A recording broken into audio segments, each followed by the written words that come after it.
하나님의 말씀은 갈라디아서 3장 10절 말씀 오늘 보도록 하죠. 무릇 율법 행위에 속한 자들은 저주 아래 있나니 기록된 바 누구든지 율법책에 기록된 대로 온갖 일을 항상 행하지 아니하는 자는 저주 아래 있는 자라 하였음이라. 또 하나님 앞에서 아무나 율법으로 말미암아 의롭게 되지 못할 것이 분명하니 이는 의인이 믿음으로 살리라 하였음이니라. 아멘. 거기까지만 오늘 보도록 하죠. 지금 제가 주일 오후 예배 때 칠판을 놓고 하는 까닭은 여러 가지로 지금 테스트를 하고 있어요. 무엇이 우리 교회에 적합할 것이고, 또한 제가 말이 빨라서 칠판에다 써가지고 세미나를 할 때 언제나 하는데, 쓰게 되면 여러분들이 이해 폭이 좀 더 넓지 않을까 해가지고 칠판을 갖다 놓고 지금 동영상으로 촬영을 하고 있습니다. 우리가 우리 자신 속에 그리스도께 들어오신다라는 것을 쉽게 표현하면은 여기는 이제 구원받는다 이렇게 표현을 할 수가 있습니다. 예수 믿어서 구원받는다. 그러니까 오직 믿음으로 구원받는 것이죠. 믿음으로 구원받아 가지고 믿음의 내용이 뭐냐면 하나님의 은혜와 진리라는 이거예요. 근데 이 진리를 율법이라고 표현하지는 않아요. 예? 하나님의 은혜와 진리의 이 내용이 이게 사실은 율법 속에 있는 거예요. 율법 속에. 이 율법의 내용이 본래 하나님의 은혜와 진리였는데 율법만 주다 보니까 사람들이 여기에서 뭐가 나타났느냐면 이 언어가 여러분들이 잘 구분을 해야 해요. 율법에 멍에라는 것이 들어왔어요. 또 율법에 그다음에 저주라는 것이 들어왔어요. 또한 율법에 이게 요구라는 것이 이 성경 속에 쓰여져 있는 거예요. 이게요. 그래서 율법을 준 대로 너희가 지켜서 행하여가지고 누구처럼 되라고 하나님이 명령을 내리신 거냐면 하나님이 거룩한 것처럼 너희도 율법을 지켜서 거룩하라는 거예요.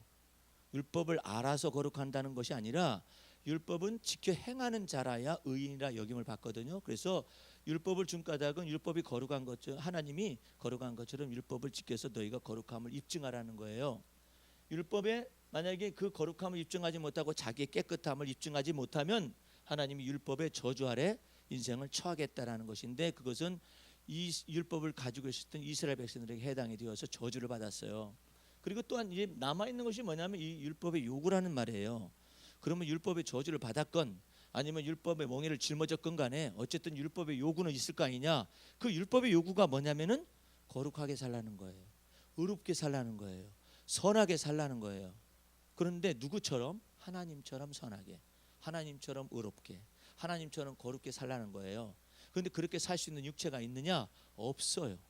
없기 때문에 율법 아래 이게 율법 이게 언어가요. 이 율법 아래 있는 자 이렇게 표현해요. 이 율법 아래 있는 자를 하나님께서 율법의 저주 아래 처한 거예요. 그래서 이스라엘 백성들을 북이스라엘의 아시리아에 멸망시켰고 남유다를 바벨론에 멸망을 시킨 것이 이 율법 아래에 있는 이스라엘과 유다를 향하여서 나타난 뜻이거든요. 고로 의인은 없나니 하나도 없다라는 거예요. 하나님이 보실 때 그 의인은 없나니 하나도 없기 때문에 하나님이 이 세상의 죄를 전체를 없애버리시기 위하여 세상 죄를 짊어지고 하는 하나님의 어린 양이신 예수 그리스도를 보내셨는데, 이 예수 그리스도께서 오셔서는 두 가지를 만족을 시켜야 해요. 자요, 여기 보세요. 우선 여기를 이 구원에 관련 내용을 얘기하면 그 두 가지가 뭐냐면, 첫 번째로는 이게 죄 문제를 처리를 하셔야 해요. 죄 문제, 이 세상의 죄를 전체를 짊어지고 가잖아요. 두 번째가 있어요. 두 번째는 첫 번째나 마찬가지인데 하나는 의의 문제를 해결해야 해요. 죄 문제는 뭐고 의의 문제는 뭐냐? 이거 사람들이 여기서 헷갈리기 시작을 하는 거예요. 죄 문제는 이 세상 죄를 짊어지고 하는 하나님의 어린 양이라는 것으로 이해를 해요. 근데 여기서부터 헷갈리기 시작하네요. 의의 문제라는 건 뭐냐면 하나님이 율법을 주었잖아요. 율법대로 살아야 원래 하나님 앞에 의인이었었잖아요. 근데 살지 못했잖아요. 근데 예수께서 오셔가지고 뭘 하시느냐? 이 모든 이 율법의 요구를 전체를 이루시는 거예요. 그래서 예수 믿는 자들에게 뭘 주시느냐면은 거룩함을 은혜로 주셔요. 속죄함을 여기서 죄의 문제를 해결하기 위해서 여기서 뭐가 나와요? 속죄의 문제가 나오잖아요. 이 죄를 속한다는 이 속죄함을 은혜로 주셔요. 그 다음에 또 뭐가 필요하냐면 이 의의 문제가 필요해요. 이 율법의 요구는 어떻게 하려고? 이 의의 문제가 필요한데 이것을 예수 믿는 자들에게 어떻게 허락하시냐면 예수 믿는 자들을 하나님께서 의롭다 칭하시느니라. 할렐루야. 그것을 통해 이걸 주시는 거예요. 의의 문제가 이게 율법의 요구에서 다 해당이 되는 거예요. 근데 이것을 모르고 예수 믿어서 의롭다함을 받았어요. 예수 믿어서 죄사함을 얻었어요. 그래서 구원함을 받았어요. 거기까지는 알아. 또 그 다음에는 어떻게 살 것인가? 이게 살 것인가의 문제. 이게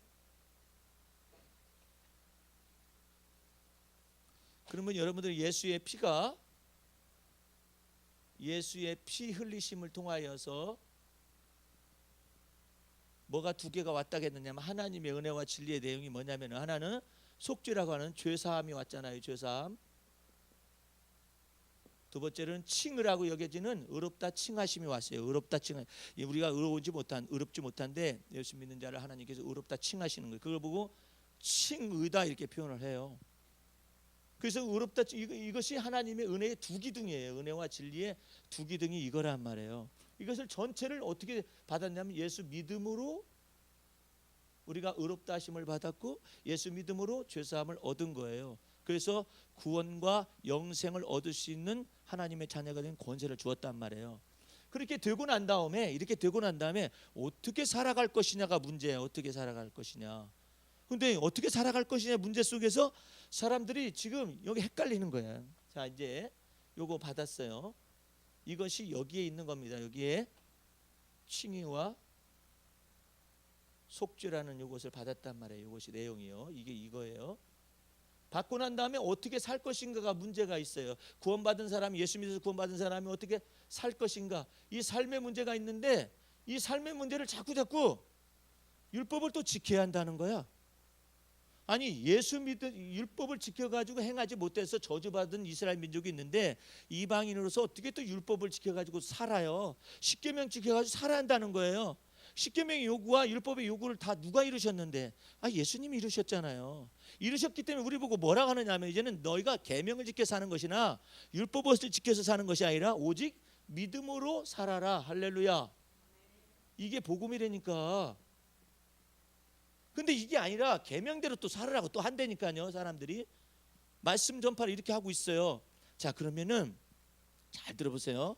우리가 예수 믿음으로 구원함을 얻었죠. 그러고 난 다음에 하나님의 은혜로 사는 것이 아니라 율법을 또 지켜서 살게 되잖아요. 율법 지켜서 살게 되면 어떤 저주가 임하느냐면 이 저주가, 자, 여기서 잘 들으셔야 해요. 헷갈려요. 여기서 율법을 딱 지켜서 내가 산다 그러잖아요. 예수 믿은 사람이.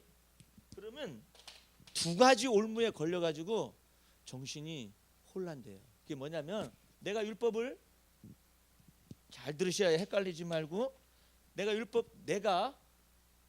율법은 내가 지키는 거예요. 내가 율법을 지켰다 하십시다. 그러면 의가 어떤 의가 나냐면 율법의 의가 나와요. 율법의 의. 내가 율법의 의를 다 이루기 위해서 지키는 거 아니겠어요? 율법의 의예요. 그다음에 또 내가 지켰기 때문에 무슨 의라고 하느냐면 자기의 의가 나온다. 이게 자기의 의, 자기의 의로움이 나온다 이 말이에요. 내가 지켰기 때문에 11조도 내가 했어요. 그러니까 복 내놓으라 이거 아니에요. 하나님은 네가 복 내놓으라 하기 전에 내가 너한테 전체를 주어서 너 전체 가운데서 10분의 1을 하나님께 감사함으로 바친 건데 아니 11조에 대해 또 내놓으라 그래. 그런 의미는 아니라는 거죠. 그러니까 은혜의 11조가 있고 율법에 속한 11조가 있는 거예요. 그래서 율법에 속한 11조를 하는 사람은 자기 의로움 속에 있어가지고 11조 했으니 또 내놓으래요. 하나님은 전체 10개를 주시고 그 다음에 10분의 1을 구별해서 하나님께 감사함으로 드리라 한 것일 뿐인데 또 내놓으라는 거야. 그러니까 이게 자기 의로움이거든요. 그 다음에 해봤자 율법의 의에밖에 해당이 안 돼요. 이거 가지고는 하나님 나라를 이룰 수가 없어요. 하나님 앞에 서려면 반드시 율법의 의도 아니고 자기 의로움도 아니고 반드시 하나님의 의가 있어야 해요. 그래야 하나님 앞에 설 수가 있어요. 그 하나님의 의가 어떻게 나타났는데 하나님의 아들 예수 그리스도의 복음 안에 하나님의 의가 계시되었잖아요. 여기 칭의와 속죄가. 그렇기 때문에 예수 믿는 사람은 반드시 그다음 예수 믿고 난 다음에 구원 얻은 사람은 율법대로 사는 게 아니에요. 또 예수 믿음으로 구원함을 얻었다면 예수 믿음으로 살아가는 것입니다. 할렐루야. 또 이 믿는 자에게 뭘 주셨어요? 진리의 성령을 주셨잖아요. 그러니까 성령을 쫓아 살아가는 이 믿음과 성령 이 두 가지가 율법과 계명을 대신한 거예요. 그렇지 않으면 어떻게 되느냐? 또 여기에 걸려. 내가 구원받고 난 다음에 믿음으로 살지 않고 율법으로 살잖아요. 그럼 율법으로 사는 사람은 반드시 자기가 도덕적으로 살았다라고 자기가 딱 붙어요. 이게. 그래서 이게 저주받는 거예요. 이게요. 저주를 받는다는 의미가 뭔가를 사람들이 몰라요. 저주받는 사람은요. 자 보세요. 내가 예수 믿음으로 구원함을 얻었어요. 근데 율법을 지켜서 살으려고 해요. 근데 못 살았어요. 그러면 이제 후회하죠. 그다음에 죄책감이 느껴지죠. 죄가 발생하죠. 그러면 회개하면 된다 이거예요. 그러면 이런 현상이 발생해요. 율법을 지키려다가 못 지켜서 후회하고 그다음에 회개하고 또 다시 돌아왔어. 또 율법을 지켜보려고 노력하다가 또 못 지켜서 회개하고 또 죄책감에 사로잡히다가 또 회개했어. 그래가 율법 지키려다가 또 평생 이거 하다 마는 거예요. 이 사람 속에 항상 기뻐하라고 해보세요. 불가능한 얘기예요. 아니 지금 내가 율법을 지키려고 노력하는데도 힘 다 쏟았는데 그랬음에도 불구하고 내가 기쁨이란 건 하나도 없고 죄책감 속에 사로잡혀 있는 사람한테 항상 기뻐하라고 해보세요. 이게 되나? 안 돼요. 안 돼. 그래서 율법의 저주라는 것이 그거예요. 껍데기만 남는 거예요. 여러분들은 율법 위에 여러분을 세울 것이 아니라 율법과 선지자의 말씀을 다 완성하신 그리스도 위에 서시기 바랍니다. 그래야 자라날 기회가 있죠. 내가 율법 지키려고 또 예수 믿고 나면 율법을 또 지켜야 해, 계명을 지키고 이렇게 하잖아요. 아니 그 의도는 좋다 이거야. 그런데 뭐가 안 되느냐? 마음에는 원하는데 이게 따라주지가 않아요. 육신이 약한 거예요. 그러면은 율법 지키는 삶을 살다가 또 껍데기만 남다가 주님 나라 가면은 너 뭐 하다 왔냐? 그러면 평생 후회하다가 온 거예요. 죄책감 속에 노예가 되었다가 오는 거예요. 아 그래도 예수님 죄책감에서 저를 예수 피로 씻어 주셨잖아요. 넌 그거밖에 모르냐 이거야. 그러면 항상 기뻐하는 어디 갔냐? 아 제가 겨를이 없었습니다. 네가 율법 지키는 삶을 또 살으니까 겨를이 없지. 반대로 여러분 속에 내 속에 그러는 거예요. 여러분들 우리가 예수 그리스도를 믿음으로 말미암아 의롭다함을 얻었은즉 예? 하나님과 더불어 화평을 누리는 거 아니겠어요? 화평 누린다는 말이 무슨 뜻인데? 율법의 요구를 예수 그리스도 안에서 이루어 주셨기 때문에 주님과 화평을 누리는 거예요. 예? 어떻게 해요? 감사하는 거예요. 주님의 은혜를 찬미하는 거예요. 아 그렇게 산다 이 말이에요. 그러니까 뭐가 생길 수 있어요? 항상 주님을 기뻐할 수가 있죠. 환난 중에도 기뻐하고 즐거워하는 것이 될 수가 있는데 율법 지키는 삶을 사는 사람은 이거 율법 지키다가 정신이 하나도 없어. 지키되 어떻게 지켜야 하는데요? 마음을 다해야 해요. 뜻을 다해야 해요. 성품을 다해야 해요. 목숨까지 다해요. 근데 못해요. 못해서 뭐가 생겨요? 죄책감이 생겨요. 예? 그 죄책감 속에서 나는 뭐만 발견되느냐면 오라 나는 곤고한 사람이요 이 사망의 몸에서 누가 나를 건져내려 이것이 발생하는 거예요. 그걸 보고 저주 아래 있다라고 하는 거예요. 그러면 주님께서 율법의 저주에서 여러분과 나를 속량해 내시기 위하여 십자가에 피 흘려 죽으셔서 여러분과 나를 자유케 하셨는데 왜 또 거기 가서 되돌아가느냐 이 말이에요. 그래서 갈라디아서 5장 1절에 이런 내용을 쓰고 있는 거예요. 그리스도께서 우리를 자유케 하려고 자유를 주셨으니 그러므로 굳세게 서서 다시는 이 종의 멍에를 매지 말라 이거예요. 종의 멍에를 매지 말라 했더니 어떤 사람은 어떻게 알아듣느냐면은 이제 율법은 뭐 이제 없어지는 거 아니냐? 그게 아니에요. 율법 종의 멍이라는 것은 내가 율법의 행위로서 의로워지려 하는 것을 보고 종의 멍이라 하는 거예요. 그럼 율법은 없어지느냐? 안 없어져요. 영원토록 거하는 거예요. 이 세상에 이 모든 지구상이 존재할 때까지 거하고 있는 거예요. 누구 잡으려고? 율법으로 행위로 나오는 사람을 잡으라고 율법이 존재하는 거예요. 예? 율법의 행위로 들어가는 사람을 저주하라고 율법이 존재하는 거라고. 그러면 어떻게 우리는 예수 믿는 사람으로서 율법의 요구를 이루어 줄 수 있느냐 말이에요. 그 율법의 요구를 어떻게 이루는데 예수를 믿는 믿음 안에서 이루어지게 하시는 거예요. 성령을 쫓아 행하며 이루어지게 하는 거예요. 그러면 성령을 쫓아 행하고 그 다음에 믿음으로 산다라는 근본적인 가까운 뜻, 아주 구체적인 뜻이 뭐냔 말이에요. 선악간의 판단을 하나님이 하실 걸 믿는 거예요. 저 인간이 나한테 요구를 했어요. 근데 율법의 행위로 들어간 사람은 참아야만 한다고 생각을 해요. 그러면 참았어요. 계속 들었어요. 또 참았어요. 참으면 참긴 참아서 입술은 거룩하게 보여요. 그런데 가슴속은 불타올라요. 저 왼수 덩어리 언제 죽는가? 그런 생각이 나타나죠. 그게 율법의 행위예요. 그래서 율법의 저주를 자기 속에 쌓아두어 가지고 뭐가 생겨요? 가슴앓이가 생겨요. 그런데 저 사람이 나한테 욕을 했어요. 까닭없이 욕을 했어요. 선악간에 판단하실 분 주님이십니다. 주님 저의 억울함도 주님 아십니다. 그러면은 판단하실 분도 주님이시라는 걸 알고 또 나에게 대해서 저 사람이 모함을 해가지고 하는 것도 그것을 갖다가 보복하실 분도 주님이셔. 그럼 보복하실 분도 주님이시고 판단하실 분도 주님이시기 때문에 저 사람에 대한 악감정이 내 속에서 자리 잡지를 못하게 하는 거예요. 내가 판단해버리면 악감정이 솟아요. 저 인간 나쁜 사람 이렇게 솟는단 말이에요. 근데 내가 그것을 선악간의 판단 주님이 하십니다라고 믿을 경우에 이 믿음을 적용하는 거예요. 그러면 그 사람에 대한 판단도 주님이 하시고 그 사람에 대한 보응도 주님이 하시는 거예요. 이 말씀 속에서 뭐가 나와요? 다윗은 그대로 살았어요. 이 믿음을 가지고 산 거예요. 다윗이 율법과 계명을 가지고 산 게 아니에요. 하나님의 은혜를 믿는 믿음으로서 사는 거예요. 다윗은요. 어느 때 율법이 있는 시대에서도 하나님의 은혜와 진리를 가지고 살았어요. 예. 근데 바울은 또 어떻게 했어요? 거꾸로야. 예수 그리스도께서 은혜와 진리의 길을 전부 다 열어놨는데도 지가 율법의 멍에를 가지고 율법에 의해 흠이 없으려고 살아가려고 노력했었던 인간 아니었었어요. 그래가지고 사망의 몸이며 저주 아래 있다는 걸 발견한 거 아니에요. 근데 이 두 사람이 전체가 다 그리스도의 완전한 은혜로 나오니까 자유를 얻게 되고 해방을 얻게 된 것이잖아요. 그 다윗이 저런 말을 합니다. 그 은혜를 알고 하나님의 진리 가운데 있기 때문에 여호와여 나와 다투는 자와 주님이 다투시고 여호와의 나와 싸우는 자와 주님이 싸우시옵소서 이렇게 기도할 수가 있는 거예요. 어떻게 하기 때문에 선악간의 판단은 하나님이 하시고 선악간의 판단하실 뿐만 아니라 나의 억울한 것과 원통함을 갚아주실 분도 주님이셔. 그걸 믿기 때문에 여호와의 나와 다투는 자와 주님이 다투시고 여호와의 나와 싸우는 자와 주님이 싸우시옵소서라는 말이 나오니까 뭐가 될 수가 있느냐? 욕을 욕으로 갚지 말고 악을 악으로 갚지 말며 도리어 복을 빌어 주어라. 하나님이 너희를 이를 위하여 부르심을 입었느니라. 할렐루야. 이게 이렇게 풀리는 거예요. 근데 이런 것을 모르고 예수 믿고 난 다음에 도덕적으로 자기가 살아야 한다는 거야. 그건 자기가 사는 거예요. 자기가 살아서 뭐가 나오죠? 자기의 의로움이 나오는 거예요. 자기 자랑을 하는 거예요. 하나님 제가 일주일에 2번씩 금식했나이다. 제가 11조를 했나이다. 하나님 제가 이렇게 어떻게 했나이다. 다 자기가 했다는 거 아니에요.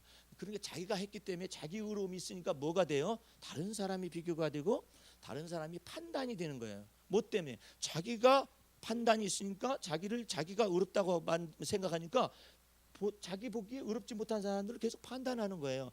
만약에 나의 나된 것은 하나님의 은혜라고 생각해 보세요. 나의 나된 것이 하나님의 은혜인데 왜 내가 남을 판단해요? 그렇죠? 판단이 안 되잖아요.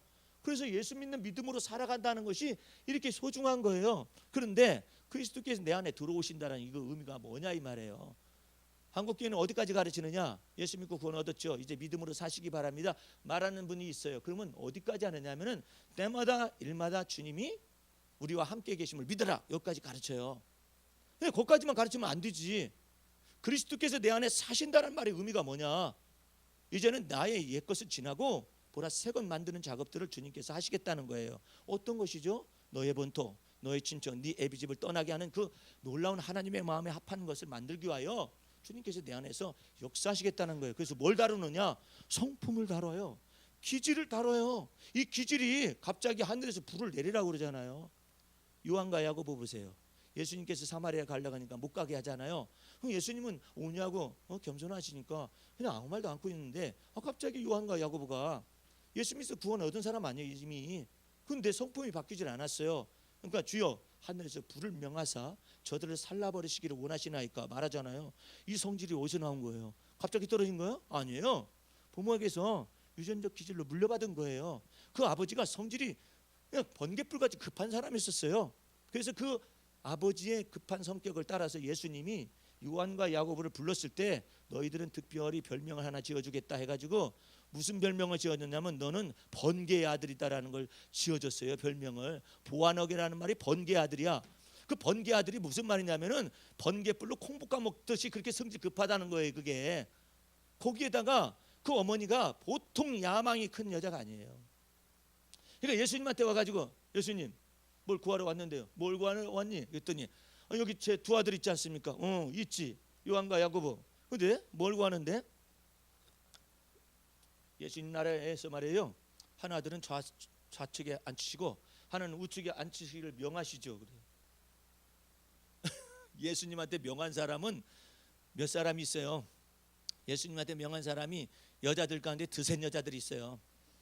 그 드센 여자가 누구냐면 성모 마리아예요. 성모 마리아가 가나안 혼인잔치에 예수님한테 와가지고 포도주가 떨어졌다 그러는 거예요. 그러니까 예수님께서 그 말을 갖다가 무슨 말이에요? 지금 마리아의 판단 속에 예수님이 예속되는 거 아니에요 지금요. 예수님은 마치 아무것도 모르는 분 같고 마치 마리아가 전부 다 상황 판단을 다 해가지고 포도주가 떨어졌다 이렇게 딱 말하는 거 예수님한테 얘기했단 말이에요. 그러니까 예수님이 딱 막습니다. 여자여 딱 그래버려요. 어머니잖아요. 근데 여자여 그 일이 나하고 무슨 상관이 있나이까?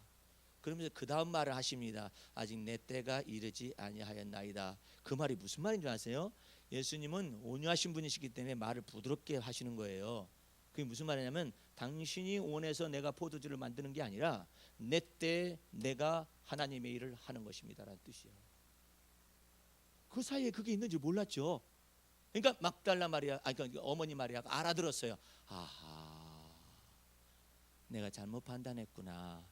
그 다음에 종들을 불러가지고 명령을 내립니다. 예수님한테 이래라 저래라 하는 것이 아니라 종들을 불러가지고 무엇이든지 예수께서 말씀하시는 바대로 시행하라. 그러니까 예수님이 그제서야 얘기하시는 거예요. 항아리에 물을 가득 채워라. 6 물동에 가득 채웠어요. 물이 변화해 포도주 떠다 주어라. 그러니까는 극상품 포도주가 만들어져 가지고 잔치집이 말해요. 그 극상품 포도주로 인해서 막 기쁨이 배가 된 사건이 가나의 혼인잔치 사건이에요. 그 여자가 그 성모 마리아가 모르는 사이에 뭐가 그런 말을 했겠어요? 그 모성애가 그런다고요. 모성애가. 여러분들 모성애가 전부 사랑이라고 생각하면 착각이에요. 모성애에 탐욕이 들어와 있을 수가 있어요. 모성애에 욕심이 들어와 있거든요. 모성애에 욕심이 들어와 있게 되면 어떤 현상이 발생해서요? 왕이 되어도 넌 내 자식이다 그래. 왕이 자기 아들이 왕이 됐잖아요. 넌 내 자식이야. 너는 수렴 청정을 받아야 해. 언제나 어리게 봐. 그래가지고 이 시조선 속에서 이 여자의 그늘 속에서 왕이 제대로 길을 못 펴요. 그런 현상이 발생했어요. 혼자 독립하고 싶어요. 왕으로서 독립하고자 원해서 막 자기 선정을 펴려고 그러잖아요. 그러면은 다른 이 어머니가 이 데비마마가 다른 세력들을 불러가지고 자식을 쳐요. 그게 이시조선의 역사에 있었어요. 그게 모성애거든요. 이 모성애에 탐욕이 들어오게 되면 좌지우지를 해요. 아들을 좌지우지해. 근데 좌지우지하는 것이 성모 마리아 속에 모르는 사이 들어 있었어. 그러니까 예수님이 여자여 그 일이 나와 무슨 상관이 있나이까. 그 일이 상관이 없다는 말이 아니라 당신이 말해서 나오는 그 일은 상관이 없다는 얘기예요. 왜? 예수님의 때 지금 공생에 들어오셨잖아요. 예수님의 때에 예수님이 일을 하시겠다라는 거예요. 그러니까 마리아가 알아들었잖아요. 그 뒤에서 알아들었으니까 그 얘기를 하는 거잖아요. 두 번째 드센 여자가 막 이거 저 세베대 어머니 마리아예요. 이 세베대 아들들 있잖아요. 요한과 야고보의 어머니 마리아가 보통 드센 게 아니에요. 와가지고 내 아들 둘 있지 않습니까? 좌우에 앉히시죠. 그것도 예를 들어서 땅의 일을 얘기하면은 땅의 일을 얘기하는 거야 그러잖아요. 이 여자는 대단한 여자예요. 하늘 일을 얘기해 버려요. 하늘에서 예수님의 보좌에 좌우에 앉혀달라는 거예요. 그러니까 얼마나 많은 이 야망이 가득한 여자예요. 그걸 똑 닮았어. 그래가지고 예수님한테도 주여 하늘에서 불을 명하사 지가 명하가지고 살라버리시기를 원하시냐고 물어 예수님한테. 그럼 예수님 답변하라는 얘기 아니에요. 이거 무서운 거예요. 왜 그걸 써놨을까요? 우리 속에 주님의 뜻만이 거룩하다는 사실을 모르는 게 너무나 많아요. 내 뜻과 주님의 뜻이 막 충돌을 해요. 근데 그리스도는 왕으로서 피값을 주고 여러분 속에 들어와 사셨어요. 그러면서 내가 주다 그래 주님께서는. 근데 여러분과 나는 이 속에서 주님이 내 주가 아니라 나는 나예요 그래. 이게 깨트려 부서지지 않으니까 이런 것 속에서 자기 의로움이라는 것이 얼마나 큰 주님의 원수덩어리냐 이 말이에요. 자기 의로움이. 또 율법에 의해 흠이 없으려 했다고 그러잖아요. 사도 바울이. 그것이 도덕적이 되는 거예요. 사람이. 여러분 예수님께서 하나님께서 여러분 보고 도덕적인 사람이 되라 이렇게 말한 적이 없어요. 이 말은 합니다. 하나님의 사람아 말을 합니다. 할렐루야. 성령의 사람아 믿음의 사람아 믿음으로 살 것을 얘기하셔요. 도덕적으로 살라는 말을 안 하셔요. 안 하시는 까닭이 뭔지 아세요? 자기의가 나오기 때문에 그래요. 자기의가. 이게 왼수덩어리라. 그러면 도덕적인 요구를 갖다가 하지 말라는 얘기, 그렇지 않아요. 예? 하나님을 의뢰하여 선을 행하라. 할렐루야. 왜 못해? 예? 근데 이 도덕적인 자기 울음 가운데 사는 사람은 자기의 선성을 의존을 해요. 자기의 도덕성을 의존한다고요. 그래서 자기의 의로움이 나오는 거예요. 여러분들 자기의 선성을 의존하고 자기 도덕성을 의존하고 자기의 착한 것을 의존해 가지고 선을 행하잖아요. 자기 의가 나올 수밖에 없어요. 그런데 놀라운 것은 그건 저기에서 똑같이 말을 해요. 유자들도 특별히 자기 속에 선성이 있다라고 믿어요. 하나님은 어떻게 보시는데 의인은 없나니 하나도 없다라고 하는데, 불교 믿는 사람들 똑같이 말해요. 불자들 안에 불성이 있다라고 믿어요. 그 사람들은 하나님은 어떻게 보시는데 그 모든 것이 다 하나님 의인은 없나니 하나도 없다라고 말하시는데, 불성을 개발을 하여서 부처가 된다든지 아니면 선성을 개발해서 유자가 된다든지 도덕군자나 성인군자가 될 것에 관해서 얘기를 한다고요. 그러면 예수님의 하나님의 살아계신 말씀이 공자보다도 못하느냐 이 말이에요. 공자보다도 못하느냐 이 말이에요. 예? 이렇게 지금 비천하게 만들어 놓고 복음이라고 전달하고 앉아 있어요. 이게 지금 한국교회 현실이에요. 이게 한국교회 현실뿐만이 아니에요. 예수님 당시서부터 지금까지 싸우고 있는 거예요. 중세 암흑 시대도 전부 다 이 율법의 멍에 속에 뒤집어 씌워놓고 돈을 다 빼냈어요, 성직자들이. 그래 이게 어떻게 하려고 그래요? 그래서 한국교회 목회 쉽게 하고 부흥하는 방법이 있다니까요. 성령의 은사와 역사를 나타내고 그다음에 복음의 말씀을 증거하면서 동시에 뭘 전해야 한국교회는 부흥을 하게 되느냐면은 율법의 멍에를 씌워야 해요. 율법의 멍에를 씌우면은 교회를 안 떠나요. 왜? 이 예배당이 교회라고 생각을 하고 착각을 해요. 예배당 떠나고 교회 떠나고 목자 떠나면 저주받은 것이다라고 하고 그 다음에 은혜 더 이상 나타나지 못한다라고 가르쳐요. 가톨릭 중세 로마 가톨릭이나 똑같은 거예요. 예? 그래서 어떻게 예배당을 교회로 가르친 거예요. 너희 몸은 하나님께서 거하시는 바 성령이 거하는 하나님의 성전인 것을 알지 못하느냐, 이게 아니에요. 몸속에서 성령께서 역사하시거나 아니면 우리 몸이 주의 몸이 된 교회인 것을 가르쳐 주지는 않아요. 그럼 뭘 가르쳐요? 예배당이 교회예요. 예배당이 성전이에요. 예배당이 교회면 성전이면은 그걸 왜 허문대? 안 그래요? 그래가지고 어떤 장로님이 예배당을 새로 졌는데, 그 교회 잘 새로 졌는데 그 장로님이 그 예배당 새로 지었을 때, 허물기 전에 말이에요. 이게 새로 지었을 때 이 피아노 갖다 바쳤었던 분이거든. 이 뭐라고 광고를 했느냐면, 목사님이 교회에 성물로서 피아노 하실 분 손 드세요 했어요. 그 장로님이 손 들어가지고 몇백만 원짜리 피아노 갖다 바쳤어요. 몇 년의 세월이 흘렸어요. 교회가 부흥됐어요. 그래가지고 예배당을 다시 증축을 하게 됐어요. 그러니까 저 피아노는 낡았어요. 그래가지고 여러분들 새로운 성전에 피아노 하실 분 있으십니까? 하니까는 그 장로님이 손 들었어요. 목사님, 피아노는 몇 년 전에 예배당 처음 지었을 때 뭐라고 말씀하셨습니까? 아, 예, 피아노요? 아, 피아노를 뭐라고 명명하셨었습니까? 성물이라 했습니다. 성물을 왜 바꿔요? 이렇게 나온 거예요. 왜 성물을 왜 바꾸냐 이거야. 성물은 그대로 그냥 계속 보존해야지. 아니, 그러니까 저 건반이 떨어져 나가도 성물인가 보죠? 예? 아니, 그렇게 생각하는 거예요, 장로님이. 그러니까 목사님 이따가, 장로님 생각을 좀 넓히세요. 세술은 세 부대에 담아야 하지 않습니까? 아, 목사님이 성물이라고 했잖아요. 왜 성물을 갈아치우려고 그래요? 내가 살아있는 한 성물 내가 하나님 앞에 드렸으니까 저거 못 바꿔요. 이런 현상이 발생한 거예요. 이게 뭐예요? 자기 의로움 아니에요? 근데 누가 가르쳤대요? 그 담임 목사님이 가르친 거예요. 주님 앞에 이 예배당에 쓰여지는 이와 같은 피아노를 주 앞에서 드리고 싶으신 분은 손 드세요 말하면 상관이 없어요. 그런데 예배당을 성전이라고 말하고 성전이라고 말한 것 속에 성물이라고 해야만이 돈이 더 잘 나와, 헌금이. 예배당에 쓰여질 물건이 있습니다, 예배당에 쓰여질 물품이 있습니다라고 말하잖아요. 성자가 안 들어가기 때문에 그것에는 헌금을 잘 안 해요. 성물을 딱 갖다 붙이잖아요. 헌금 착착해요. 성전 건축이라는 착착해요. 제가 이번에요, 이와 같은 것들이 성속의 이원론이라고 그래요. 근데 이와 같은 것들이 이 교회 속에 팽배하거든요. 예? 예수님은 하나님의 아들로서 사람의 아들이 되셨는데, 인간은 사람의 지은 이 건물을 갖다가 하나님의 어떤 성물로 만들려고 노력을 해요. 얄팍한 것이 있는 거예요. 여러분들 속초에 가면 우리가 목사님들이 이제 점심 식사하고 난 다음에 저기 권금성을 올라갔어요. 케이블카 타러. 올라갔는데 아이 도대체가 들어갈 때 입장료에도 신흥사 돈을 내야 해요. 그 절 있잖아요. 그다음에 권금성 타는데도 거기도 또 있어. 그것도 또 거기 들어가는 돈이 조금 들어가 있어요. 여러분들 몇백만 명이 지금 하루에 방문을 하잖아요. 저절로 들어와. 저절로 헌금이 저절로 들어와. 신흥사에. 놀라지 마세요. 여러분들 속초 정문을 통과할 때 입장료가 있잖아요. 몇 프로가 딱 정해져 있어요. 거기 딱 정해져 있어요. 관광기능 뭐 저기 그 지능기능 그게 전부 다 그 절로 다 들어가는 거예요. 그래서 이상한 일이다. 지금 이런 세상에 어떻게 그렇게 되냐 했어요. 야, 놀라운 것은요. 지도를 봐세요. 지도. 그 속초에 가서 그 설악산 가면 지도부터 보세요.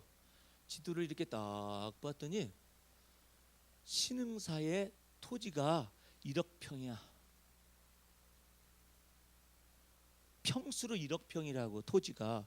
그것이 어디서 붙어 있느냐? 거기 그 저기 주차장이 있어요. 주차장 있죠.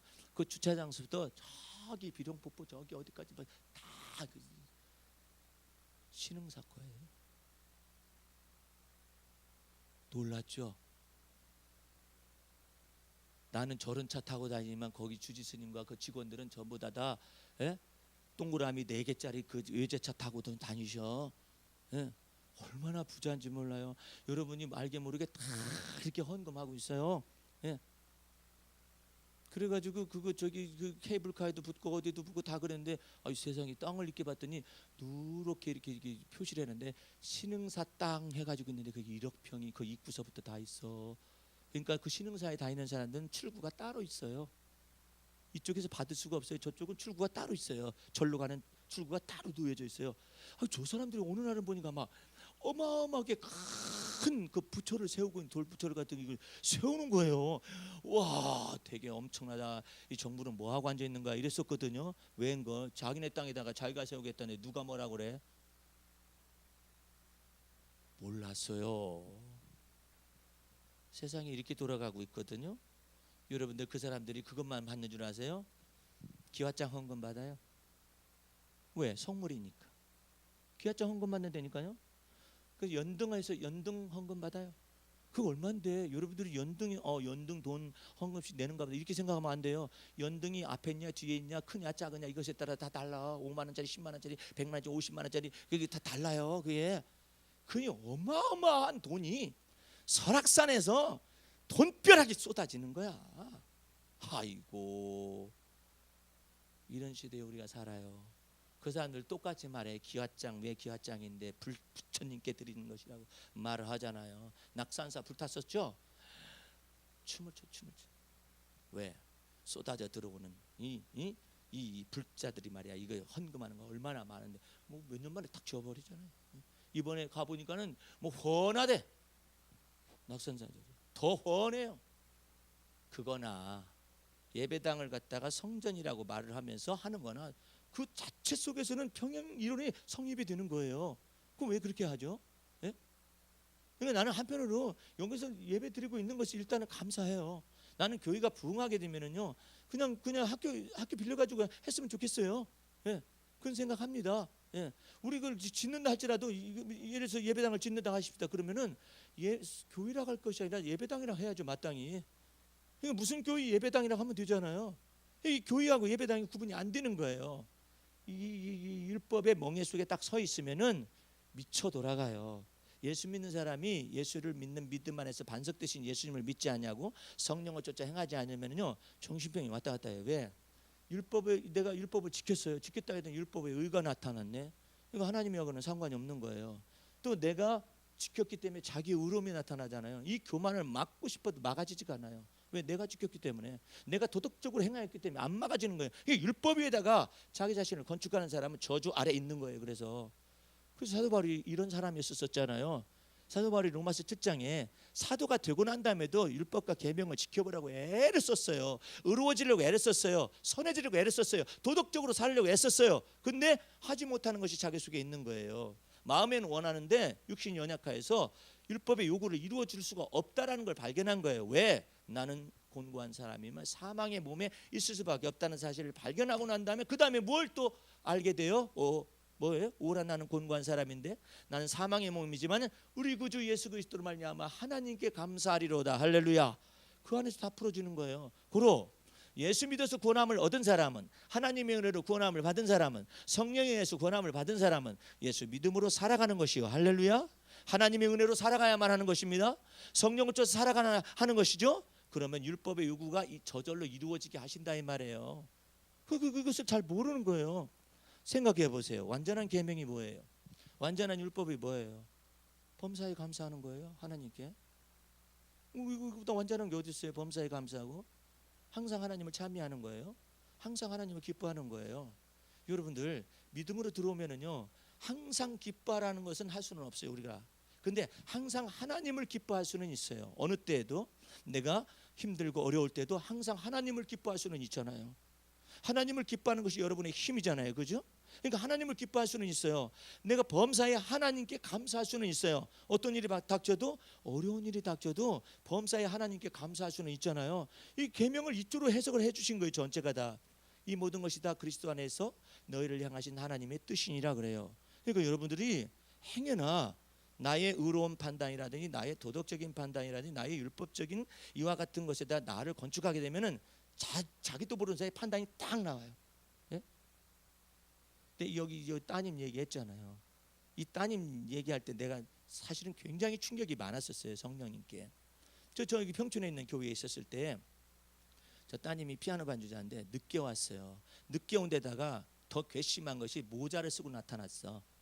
그러니까 내가 딱 찍어놔가지고 이것이 오려면 봉사하려면 똑바로 할 것이지 말이야. 그러고 기다렸는데 5분 지나서 왔어요. 5분 지나서 왔는데 왔다 모자를 또 쓰고 나타났네.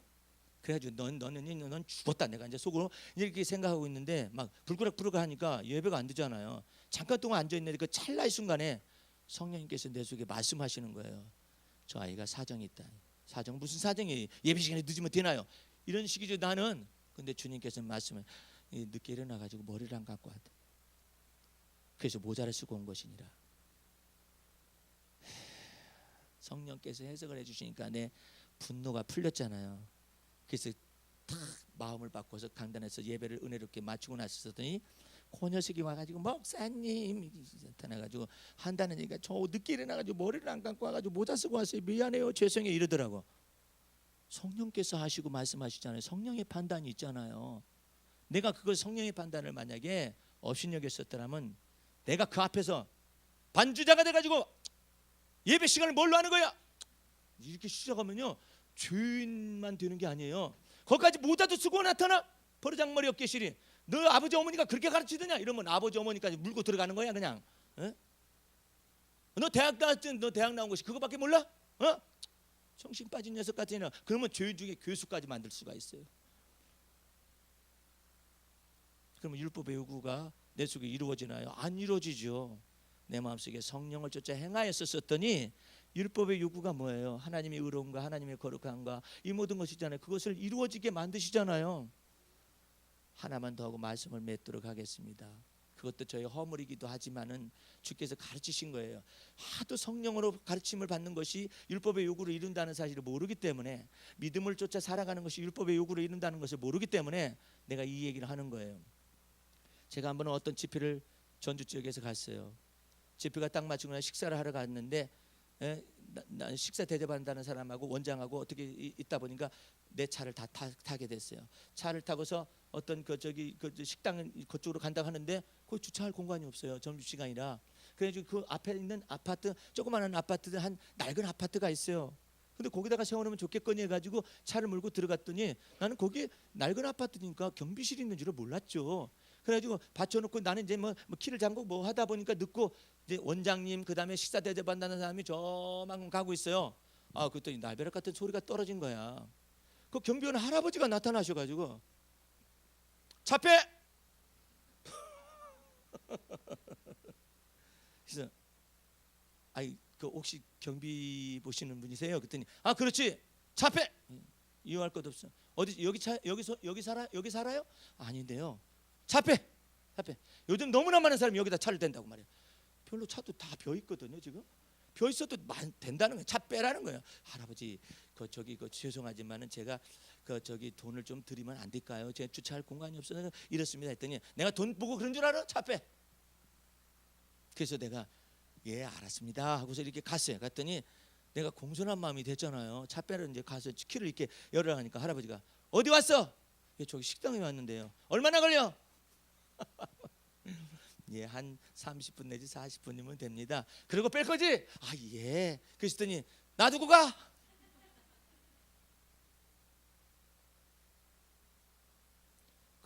식사 대접한다는 사람하고 원장이 나를 쳐다보고 할아버지한테 모욕을 당하고 막 있잖아요. 혼나고 앉아 있잖아요. 여태까지 집회 동안 은혜 받은 것보다 그걸 보고 더 은혜를 받았대. 그럼 내가 성질이 없는 사람이겠어요? 아니 할아버지 이게 다 할아버지 땅이세요? 그래봐.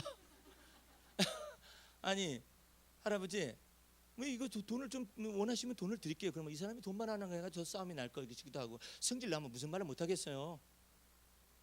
근데 참아요? 참는 것을 그렇게 다 전부예요? 주님이 내 속에서 그러셨어요. 할아버지 할아버지 말이 옳다 가라 그러죠. 그래서 내가 주님께서 내 마음속에 말씀하신 대로 내가 그냥 따라가서 이게 열흘 했었더니 감동을 주셨는지 어디 왔어? 저 식당 왔는데요. 얼마나 걸려? 예, 한 3, 40분이 됩니다. 빨리 먹고 와. 그리고 빼. 아 예. 여러분들 내 속에서 성령께서 나를 놀랍도록 부드럽게 하셨잖아요. 만약에 그렇게 못하잖아요. 쌈박질 벌어져요. 빼면 될 거 아니에요 할아버지.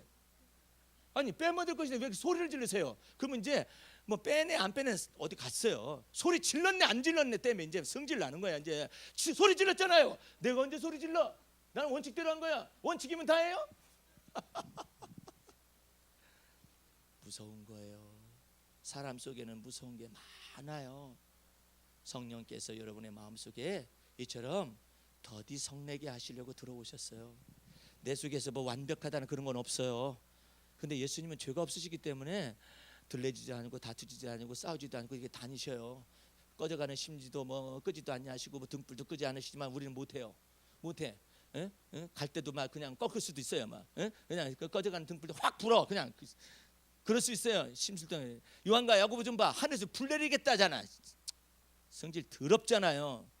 그것이 여러분과 내 속에 잠재 있을 뿐이지 안 나타나는 거예요. 더 놀라운 사실은 말이에요. 어떤 사람이 야 이분은 화를 도무지 않네요. 성인군자예요. 근데 주님께서 성령께서 내 마음속에 감동으로 말씀하셨어요. 집사님은 화를 내지 않는 것이 아니라 화를 내지 못하는 장애가 있어요. 그걸 누가 알겠어요? 네?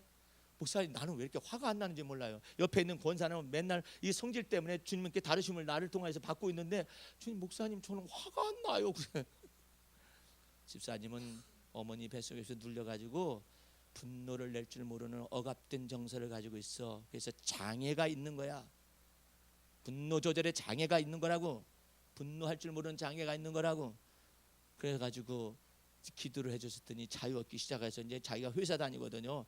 회사에서도 막 사람들이 막 예수 믿는 사람 어쩌고 막 참고 막 분이 나도 분이 안 나는 걸 어떻게 해 이 사람은. 그런데 이제 화내는 걸 연습하라고 그랬어요. 회사 사람들이 집사님한테 팀장인 집사님한테 뭐라고 하지? 오만한 말 하지? 그러면 예 어떻게 했어요? 아마 그냥 꾹꾹꾹 참고요. 저는 뭐 별로던데요. 뭐 화도 안 나고 그러던데요. 그걸 자랑이라고 하냐 진짜? 그럼 어떻게 해야죠? 화내라고. 왜 나한테 그따위 소리를 해요? 어? 내가 그렇게 말하면 좋겠어요? 이렇게 말할 수 있어야지. 그러면은 예수님이 영광을 못 받으시잖아요. 화내서 영광 받는 것도 있어. 근데 뭐라 하냐면 예수님은 욕도 안 하시고 예수님 욕 잘하셔. 죄도 없이 죄 안 저지르면서 욕하신다고. 이 독사이 새끼들 하잖아. 그래요? 저는 몰랐어요. 예수님 욕 잘하시는지 몰랐어요. 욕을 잘하시지. 상도 들러 엎으시는 분이신데 상도 확 들러 엎어버려요 그냥. 응? 노끈으로 채찍을 만약 후려치기도 하시고 말이에요. 그런 분이신데 예수님을 화를 분노를 하실 수가 없는 장애자라고 만들면 안 돼요. 내가 이제 그렇게 얘기했었더니 그 다음부터는 그 회사에 나와가지고 자기한테 합당하지 못한 말을 자꾸 쏟아내잖아요. 예전에 그 사람인 줄 알고 왜 그따위 소리를 나한테 하냐? 내가 너한테 그렇게 했으면 좋겠어? 오 집사님도 화낼 줄 알아? 나 인간 아니냐? 주께서 원하시는 것이 그거였더라니까. 너는 인간인 줄 알아라. 응? 화를 참고 참는 사람은요, 인간이기를 거부하는 사람이에요. 예? 화나니까 화나는 걸 얘기하는 것이지. 나 죽었겠네 하지. 우리 집 강아지도 밟으니까 깨갱 그러던데. 왜 너는 그렇게 말을 할 줄 모르니? 불쌍하구나. 너 인생이 왜 그렇게 됐니? 네가 너무나 억압된 삶을 살았구나. 그게 아니라 도덕군자로 살려고 애를 쓰다 보니까 그렇게 된 거라니까. 목사님, 저 인간 됐어요. 자랑하더라고. 와서 다행이야. 인간 돼서 죄인이기 때문에 죄인을 영접하시는 이거 예수님이 필요한 거 아니야. 집사님이 깨끗하다 가니까 예수님이 필요해? 글쎄요, 다른 사람은 판단만 되던데요. 그렇지. 응? 이 죄인 만들어가지고 회개시켰네. 뭐 때문에 그러냐면요, 여러분들이 율법에 의와 자기의 의로움 속에 거하면은 도덕군자는 될 수 있어요. 성인군자처럼 모양 내기를 할 수는 있어요. 그런데 하나님의 사람은 결코 될 수가 없어요. 다윗은 시편에 자기 속에 막 사울왕 때문에 막 분노가 막 솟구쳐 오르는 것을 막 기록하고 있어요. 왜 시편에서 그걸 기록하고 있어요, 다윗이? 예? 그 자기는 사람이라는 거예요. 사람이라는 나는 인간입니다. 그 인간인 것을 고백을 해야 하나님이 하나님 됨이 나타나는 거라니까요. 그렇다고 아무데나 성질내라는 건 아니잖아요. 예? 경우에 합당한 것이 있잖아요. 때에 맞는 것이 있잖아요. 그러니까 그런 게 내가 인간이 돼야 주님께서 나에게 하나님이 하나님 되심이 나타나지. 내가 인간인데도 인간이 아닌 척 의로워지려고 인간이 아닌 척 도덕적으로 성인 군자인 척하고 그러고 앉아 있으면은 너 혼자 살아라 그래 주님께서는. 근데 나는 주님 이렇게 내 속에서 막 욕이 바가지로 나고 막 저주가 나오는 거 보니까 저는 죄인입니다. 다윗이 그렇게 말을 해요. 에? 다윗의 저주의 시편이 있어요. 저주의 시편이 놀라운 일이에요. 다윗이 착하다고 많은 사람들이 생각해요. 안 그래요? 저주의 시편이 전문적으로 있어요. 이런 것 가운데서 있는데 자기 자신을 고백하는 거예요. 하나님, 내 속에서 악을 갚고 싶은 마음이 있었습니다. 욕을 갚고 싶은 마음이 있었는데 이것 때문에 저는 죄인이지요. 그래서 나는 주님이 필요합니다. 나와 다투는 자와 주님이 싸우시고 내가 판단하지 않겠습니다. 저 죽이고 싶은 보복된 감정을 내가 처리하지 않냐고 주께서 나를 대신해서 보복하실 분도 주님이십니다라는 걸 믿으면서 이제 다윗의 마음속에 악감정과 독한 이 쓴뿌리를 제거를 시킨 거예요. 여러분들 벗어날 수 있는 인간은 없어요. 여러분 속에 너무나 착한 컴프레스를 가지고 있는 사람이 있다면은 이 사람은 이제부터는 좀 경우에 합당한 화를 내는 것도 배우시고 욕지거리가 나오면 속으로 욕으로 나온다고 주님께 말을 해요. 주님, 저런 나쁜 놈의 새끼, 내가 운전하다 보니 너 같은 놈은 처음 봤다라는 생각이 들어옵니다라고 말을 할 수 있잖아. 내가 욕할 필요는 없지만은 이런 생각이 든다고 저런 너 같은 놈 때문에 대한민국이 안 된다는 생각이 어디서 심겨졌는지 모르면 막 이렇게 나오던데요. 주님, 저 그러고 보니까 아주 유명한 죄인 같아요. 그래야 주님께서 그 죄를 위해서 내가 죽었다 그러실 거 아니야. 오늘 여러분들 율법의 행위에 속한 자는 성경 말씀이 말하는 거예요. 저주 아래에 있나니라. 깡통을 이 겉껍데기 경건함을 유지하고자 원하는 사람, 율법의 행위에다가 자기를 세우는 사람이에요.